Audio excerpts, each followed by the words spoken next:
Енді бүгін Алла қаласа сәресі жайында дәрісіміз сол тақырыпқа тоқтаған екенбіз. Сәресі деген таңертең Рамазанның оразасы күні таңертең ішетін таңғы асымыз. Соны сухур деп айтылады. Ал кешкі ауызшада ифтар деп айтылады. Қала Расулаллах алейхиссалам тасахару фа инна фи сухур барака. Таңертең сухур таңғы асты ішіңіздер дейді пайғамбар алейхиссалам. Өйткені фи сухур барака. Сол Рамазан айының сәресіне тұру, ол сәресіде берекет бар дейді Алла субхана ва тағала. Бауырлар, бұл берекеттен құр қалмайық. Кейде шыны керек сұрап жатады. Таңертең сәресіге тұра алмай қалуы мүмкін. Кешке аузымды бекітіп жатсам бола ма дейтіндер бар. Иә, болады. Бірақ берекеттен құр қаласыз. Ауыз бекітсеңіз болады. Түнгі сағат 12-ден ба аузын бекітіп алып ұйықтадыңыз жатып, таңертең таң намазға бірақ ояндыңыз. Сәресіге тұрмадыңыз. Рамазан оразаңыз қабыл ма? Иә, қабыл иншалла. Бірақ неден құр қалдыңыз? Берекеттен құр қалдыңыз. Бауырлар, онда берекет жіберіп алмайық. Оның сондағысы осы бір ай уақыт арасы өте лезде өтіп кетеді. Фаслу ма байна сиямина ва сияма ахли китаб аклату сахр. Пайғамбар алейхиссалам айтады, бізбен және мынау кітап иелері. Кітап иелері кімдер олар? Христиандар мен еврейлер. Сол кітап иелерімен біздің айырмашылығымыз, біз таңғы сәресіге тұрғанымыз дейді пайғамбар алейхиссалам. Демек осы хадистен көреміз, олар сәрес ішпейді екен. Олар не істемейді? Сәрес ішпейді. Өткенде бір бауырымыз айтады, олардың оразасына мен таң қалдым дейді. Кел обед ішеміз деген едім дейді. Жоқ, оразамын деп айтты дейді. Христиан көршін дейді да, екеуміз сауда бірге істейміз дейді. Жарайды, қабыл болсын деп бір уақытта қарап отырсам, жеміс жидек бірдеңелер жеп ішіп жүр дейді. Десең ораза едің ғой. Жоқ, бізде оразада ет жемесең болды. Қалған нәрсені жей беруге болады, фрукта жеуге болады, сок ішуге болады деп, дай сақтасын ораза түрлерін қара дейді. Және маған ақыл айтып қояды дейді. Сендердің оразаларың қиын. Біз сияқты істей бермейсіңдер ма? Деп маған ақыл айтып жатыр дейді. Қала Расулаллах алейхиссалам әл-баракату фи саласатин. Пайғамбар алейхиссалам айтады, Алла субхана ва тағала мынандай үш нәрсеге берекетін салып қойған. Біріншісі фил жамаати. Біріншісі жамағатта берекет бар екен, бауырлар. Жамағатта не бар? Берекет бар. Жамағатпен намаз оқысаңыз берекелді болады. Жамағатпен жиналып бір қайырлық жасасаңыз ол берекелді болады. Ауылда баяғыда естуші еді, асар деген нәрсе бар. Бір бауырымыз үй тұрғызатын болса, ауыл бәрі жиналып, соған асарлатып, үй соғып жүретін. Жамағат қай жерде болса да берекеті сол жерде екен, бауырлар. Алланың берекеті жамағаттың үстінде дейді пайғамбар алейхиссалам. Уа сәрид, екіншісі сәрид деген арабтарда сондай бір тағам бар. Наннан және сондай бір қақтырылған еттің екеуін қосып, сондай бір сәрид деген тамақтың түрі бар. Оны пайғамбар жақсы көретін тағамның бірі еді. Сол тағамда берекет бар екен. Жалпы ет пен нан екеуін қосындысы. Сондай тамақты сәрид деп айтылады араб тілінде. Сондай тағамда берекет бар деді. Шынымен етті жесек берекелді ғой бізде. Ет жемесек тамақ жегендей болмаймыз дейді, үлкен кісілер айтады. Ет асыңдар, тағам жегендей болайықшы дейді. Етте берекет бар, және нанда берекет бар. Шынымен наннан ешкім шықпайды екен. Нан күнделікті тұтынатын тағамға жатады. Наннан шығып кеткен адам жоқ өмірде. Бол, мен нан жемеймін енді. Нан жей беріп шығып кеттім деген адам болмайды екен. Мүмкін басқа тағамнан шығып кетесіз. Күніге күріш жей бермейсің ғой. Иә? Күніге макарон жей бермейсіз. Байда студент кезімізде кейде макарон жей беріп айтатынбыз, басқа тамақ істеңдерші деп. Ал нан деген, ет деген мәселеден бауырлар ешқашан шықпайды екен. Дәл осы екі тағамдан. Осы екі тағамның қосындысынан жасалған тағамды әс-сәрид деп айтылады араб тілінде. Бізде оны қамыр-ауқат дейміз, етіміз және қамырымыз, иншалла не? Оны қамыр-ауқат дейді бізде. Олар сәл басқаша түр соны. Қуырылған түрмен алып келеді, соны сәрид деп айтады. Сол тағамда не бар екен? Алланың берекеті бар екен. Ол тағам тоқшылық болатын. Үшінші уасухур, үшінші берекет дейді пайғамбар алейхиссалам таңғы сәресіде дейді. Жалпы сәресі. Рамазан айында болуы мүмкін, басқа сүннет, нәфіл оразаларда болуы мүмкін. Таңертең несіде сәресіге тұру керек екен, бауырлар. Инналлаху ва малаикату юсаллуна алал мутасаххирин. Расында Алла Тағала және періштелер сәресіге тұрған адамдарға салауат айтады дейді. Алланың пендесіне айтқан салауаты Алланың рахматы. Періштелердің айтқан салауаты Алланың сүйікті құлдарына Алладан кешірім тілеу. Ей Алла, осы пенделеріңді кешір. Сен үшін деп таңертең сәресіге оянды осылар. Тәтті ұйқысынан тұрып, Пайғамбар алейхиссаламның сүннет амалын іске асырайын деп сәресіге тұрған пенделеріңді кешір, ей Алла деп, малайикалар, періштелер не айтады екен, бауырлар, истиғфар айтады екен. Истаину би таами сахр аля сиям нахар вал қайлулатна аля қиям лейл. Пайғамбар алейхиссалам айтады, күндізгі оразаларыңыздан таңғы сәресі ішу арқылы өздеріңізге көмектесіңіздер. Және түнде қиямul лейл, яғни тарауих намазға тұру үшін күндіз қайлула деген ұйқымен өздеріңізге көмектесіңіздер дейді Пайғамбар алейхиссалам. Қайлула деген ұйқы бар. Кейде 5-нен алдын болады, кейде 5-нен кейін болады. Жалпы түскі уақытта. Түскі уақытта кішкене бір мызғып алу, бауырлар, бұл өз-өзіңізге көмектескен амал екен. Соның есебінен кешке не істейсіз енді? Тарауих намазында мүлкімей, қалқымай, мына жерде кәдімгідей оянып, құлшылыққа мән беріп тұрасыз. Өйткені қазір күн ұзақ, сол себепті күндіз кішкене бір ұйықтап алу бар бауырлар. Бұл Пайғамбар сүннет амалы. Әсіресе Рамазан айында кішкене бұл амалға асыру керек. Өйткені күнімен аузыңыз ораза, түнімен қиямul лейліңіз бар. Сонымен ар жағында арызмайды уақыттан кейін сәресі келіп, былтыр оразы таң намаздан кейін бір ай ұйықтап жүрдік. Сонда құлшылық айы болғаннан кейін күндіз осындай Пайғамбар алейхиссалам айтқанда қайлуламен өзімізге көмектесуіміз керек екен. Саласатун лайса алейкум хисабун фима таиму иншааллаху тааля иза кана халала. Мынандай үш мәселеде ешқандай есеп-қисап болмайды екен. Есеп-қисап деген соның жасағаның үшін ертең Алланың алдында есеп бермейсің. Не үшін сондай болғандықтан? Яғни өрде исрап кешілік болды, көп жұмсап қойдың, не үшін сондай болды деген, ондай сұрақ жауап болмайды дейді Пайғамбар алейхиссалам. Бірақ ол мәселе халал болатын болса, не нәрсе болса дейді? Халал болса.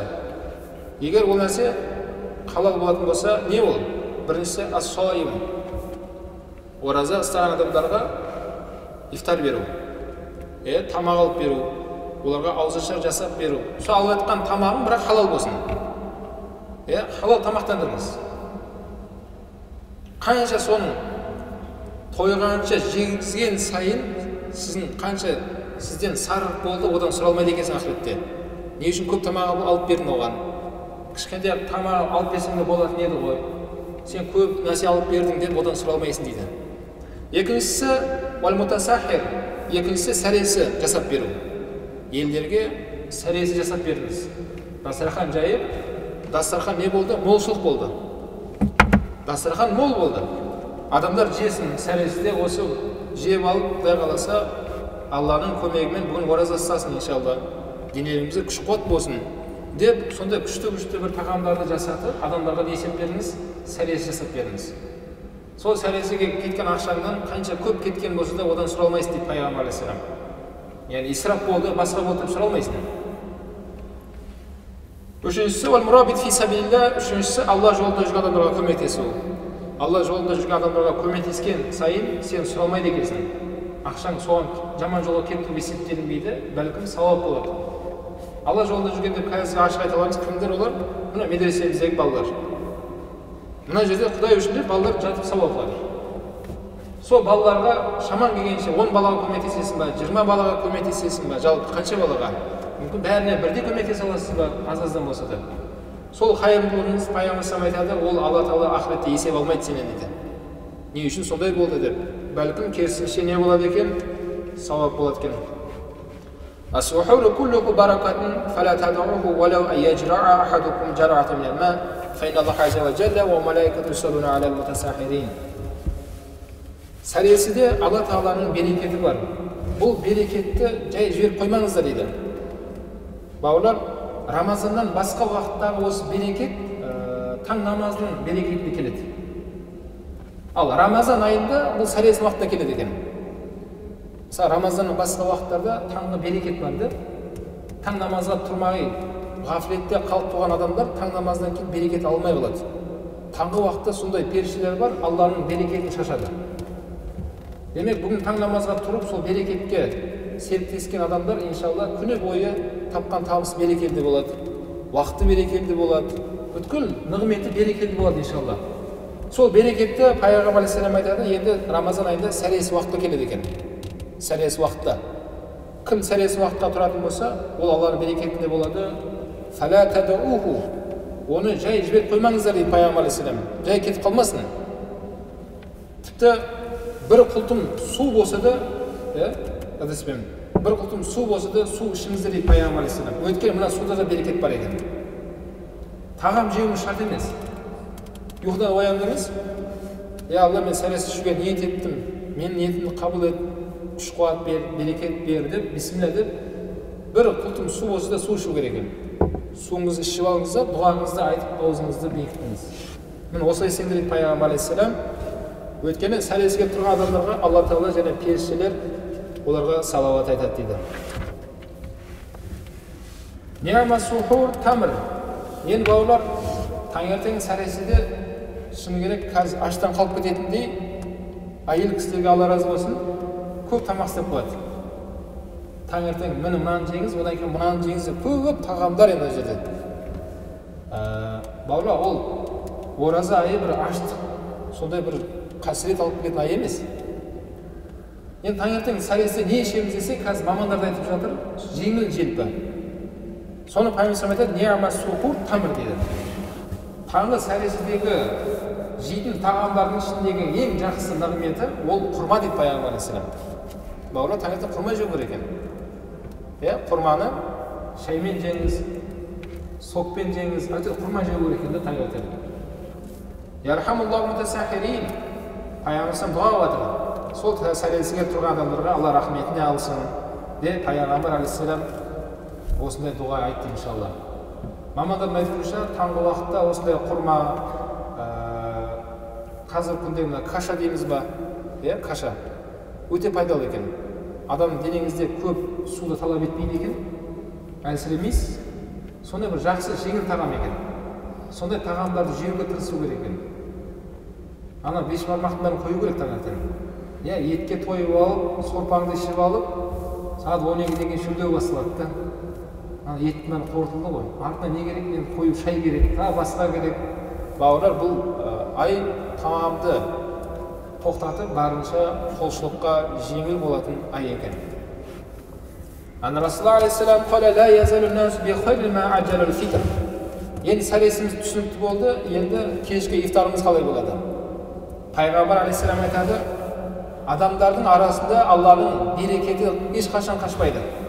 Алланың берекеті орталарыңызда тұра береді, егер ауыз ашарды асықтыратын болсаңыздар дейді. Асықтыру деген не? Асықтыру деген уақыт кірмесе тез ашып деп айтқан жоқ. Уақыт бойынша Қазақстан мұсылмандар діни басқармасының бекіткен кестесінің уақыты бойынша қарап отырамыз. Соңғы уақытқа шейін. Сол уақыт кіре салысымен ауыз ашуға асығу керек екен. Сондай асығып жүретін болсақ, Алла субхана ва тағаланың адамдардың ортасындағы берекет тұра береді дейді пайғамбар алейхиссалам. Саласатун юхиббуллаху азза ва жалла. Расында Алла субхана ва тағала мынандай 3 амалды пенделерінен жасаған қатты жақсы көреді дейді. Қандай амалдар? Таъжил ифтар ва таъхир сухур ва дарбул ядайни ихдахума аля ухра фи салат. Біріншісі, ауыз ашарда уақыты кіре салысымен ашуға асыққан адамдарды жақсы көреді Алла субхана ва тағала. Өйткені ауыз ашқан кезде қуанып, су ішіп жатқан кезде денеңізге кетіп баратқанын сезініп, бір-бірімізге қарап, вай, машалла, не деген нығмет су. Осы бір сәтті Алла Тағала көріп қуанады екен. Қара, пенделер не істеп жатыр? Бауырлар, оны ашамыз ғой, не асығыз, субханалла. Давай шаруа бітіріп тастайық мына жерде. Деп тастау керек. Жоқ, Алла субхана ва тағала уақыт кіре салысымен ауыз ашуға асыққан пенделерін жақсы көреді дейді. Екіншісі, ва тахиру сухур, сәресіні кешіктіріп ішкендерді жақсы көреді екен Алла Тағала. Жаңа айтқан 12-ден түнгі 1-ден аузыңызды бекітіп алмай, сол таң намазының алдындағы уақытта, өзінің уақытында ішу деген, кешіктіру деген мағынасы сол.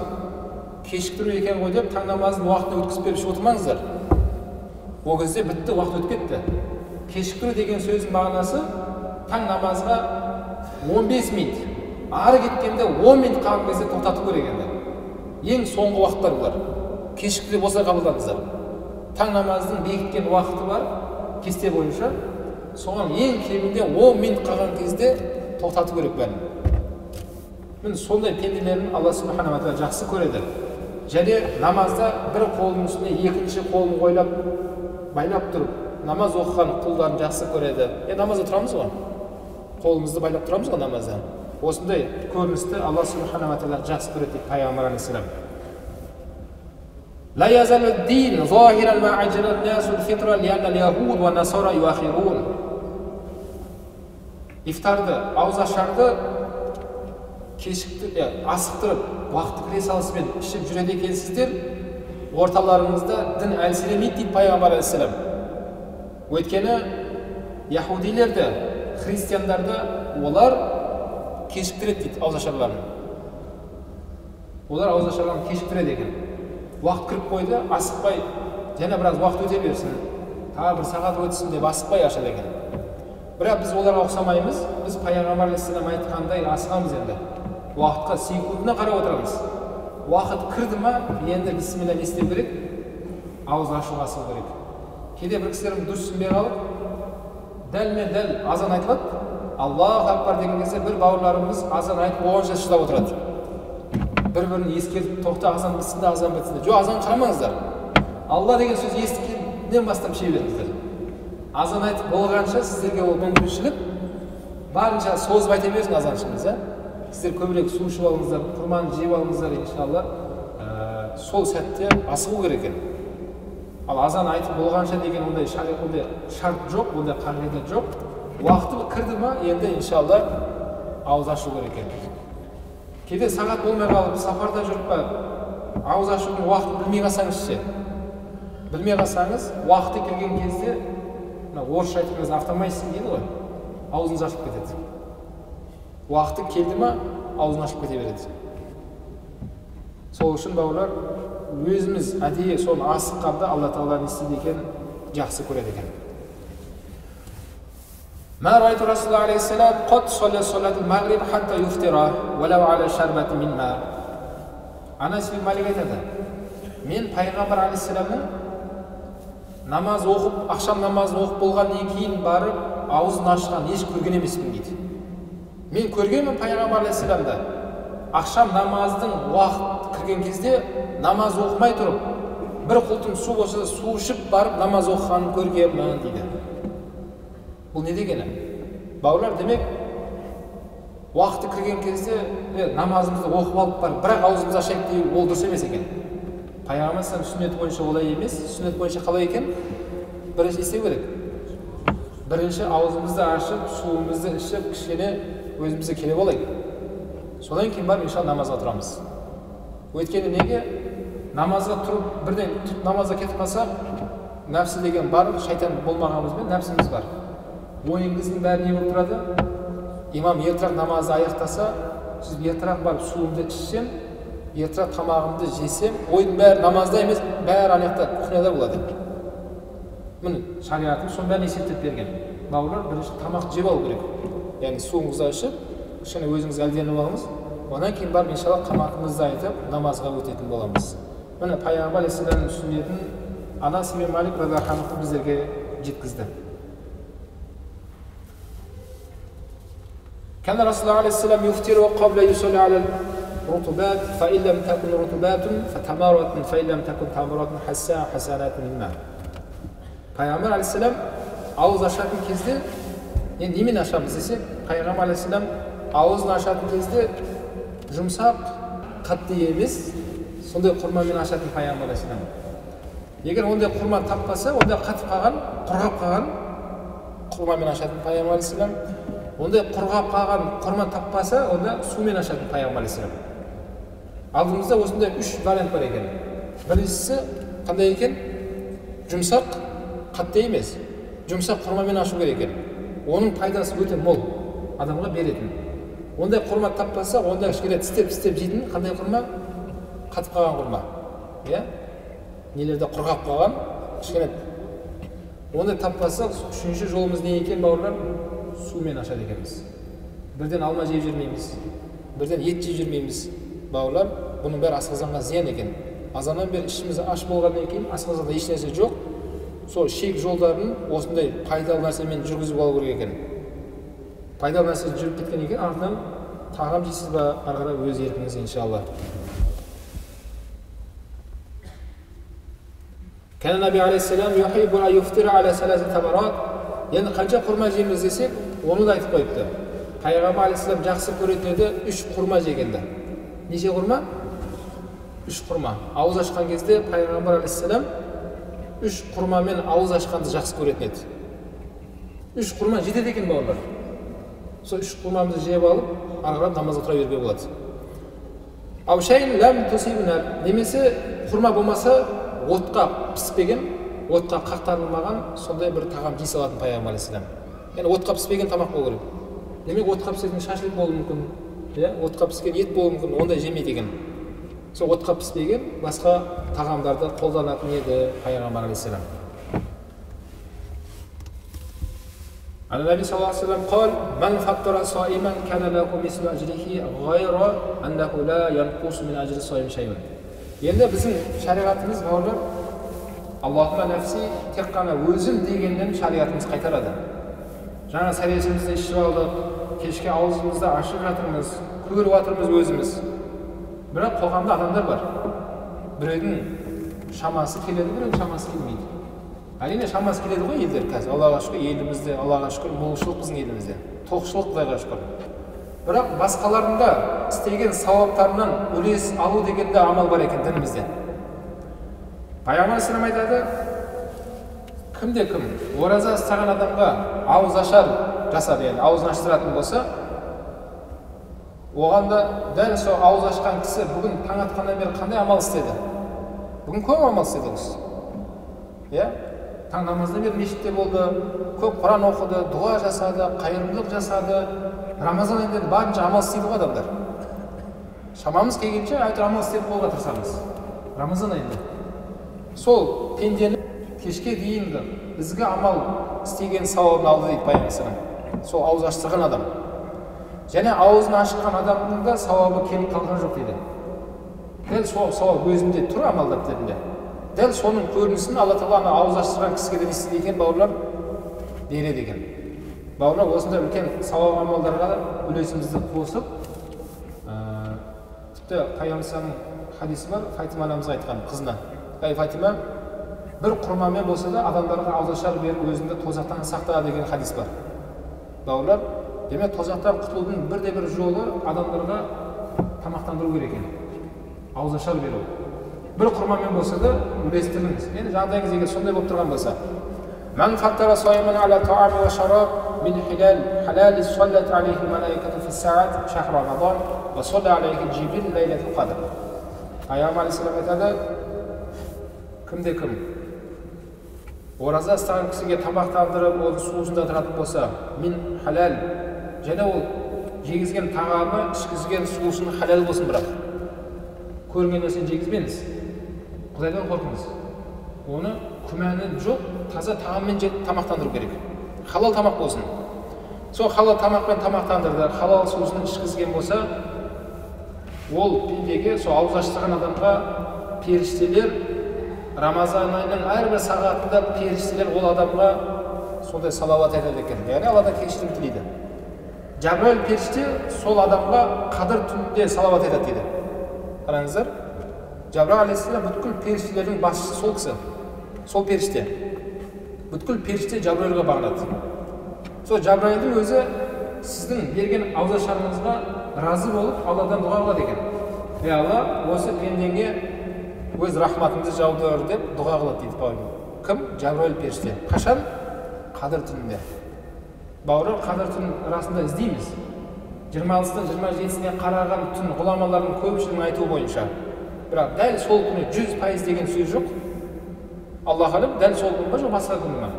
Пайғамбар алейхиссалам хадисінде келген бойынша соңғы 10 күннің ішіндегі тақ күндерді іздеңдер деген Пайғамбар алейхиссалам. Тақ күндері. 21-ші күні, немесе 23-ші күн болып қалуы мүмкін, немесе 25-ші күн болуы мүмкін, немесе 27-ші күн болуы мүмкін. осындай тақуды іздеңдер деген пайғамбар алейхиссалам. Инна сойм тусолли алейхи малайкату иза укила индаху хатта яфругу. Енді бауырлар, мынау қасиетті Рамазан айында кісілер ауызашар істейді. Келіңіздер бір ауызашар жасаған едім иншалла. Келіңіздер дейді. Ол барамыз иншалла дейді. Көп кісілер үйлеріне аузын ашып, сол ауызашар үйіне ет жеуге келеді. Бауырлар, ол дұрыс емес. Өз артының өзі айтты ғой, қандай жерге келетсіз? Ауызашарға келетсіз. Аузыңыз сияқты ашу керек. Сол бауырымыздың үйінде дұға жасау керек. Ол бауырымыз сіздің дұғаңызды алу үшін сол дастархан жайды. Сен үйіңде аузыңды жақсылап ашып алдың өзің үйіңде, енді мына жаққа ет жеуге келіп жатсың да, ниеттерің қабыл болсын, оразаларың қабыл болсын деп қояды. Бауырлар, оның жолы ауызашар деп шақырғаннан кейін дәл сол жерде ауыз ашу керек. Шақырған жерге жетіп бару керек. Ерте барып алыңыз. Барып сол жерде дұғаңызды айтып, сол бауырымызға дұға жасаңыз, отбасына дұға жасаңыз, сөйтіп, амин деп бәріңіз бір болып ауыз ашу керек екен. Бұл жаңа пайғамбар айтады, мынау ораза ұстаған кісілердің үйінде сол жерде ауыз ашыңыздар. Өйткені ол жерде періштелер сол жердегі болған шараларға дұға жасайды деп жеткізді пайғамбар салам. Инна сойм тусаббиху изамуху ва тастағфиру лахул малайкату ма укила индаху. Және сол ауыз ашар болған жерде, ол жердегі бүткіл дене сүйектері бәрі о адамға тасбих айтады екен, истиғфар айтады екен. Періштелерді баршасы сол жердегі ауыз ашарда отқан адамдарға не айтады екен? Истиғфар айтады екен бауырлар.